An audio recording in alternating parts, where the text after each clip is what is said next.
Hello दोस्तों, नमस्ते, प्रणाम। सभी का स्वागत है खुशबू यादव अवधी गीत के चैनल पर।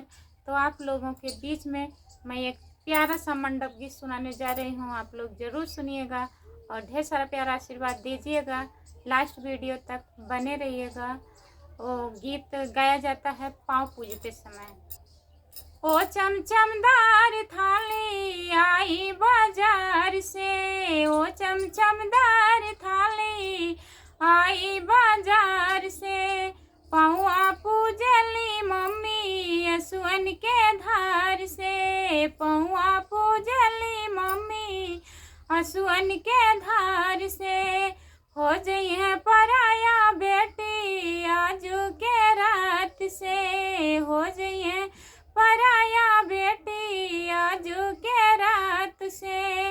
ओ चमचमदार थाली आई बाजार से, ओ चमचमदार थाली आई बाजार से, पौआ पूजली चाची असुअन के धार से, पौआ पूजली चाची असुअन के धार से। हो जइहे पराया बेटी आजू के रात से, हो जइहे पराया बेटी आजू के रात से।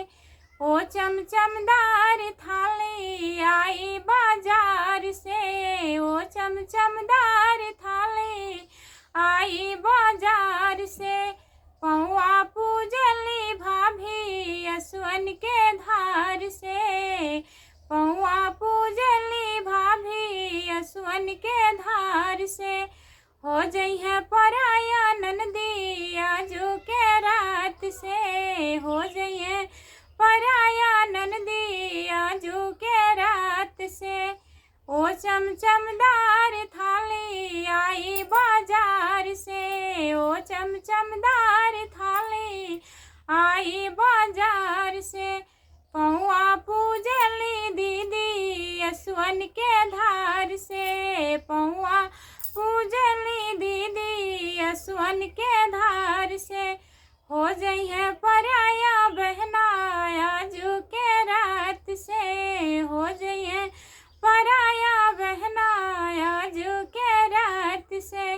ओ चमचमदार थाली आई बाजार से, ओ चमचमदार थाली आई बाजार से।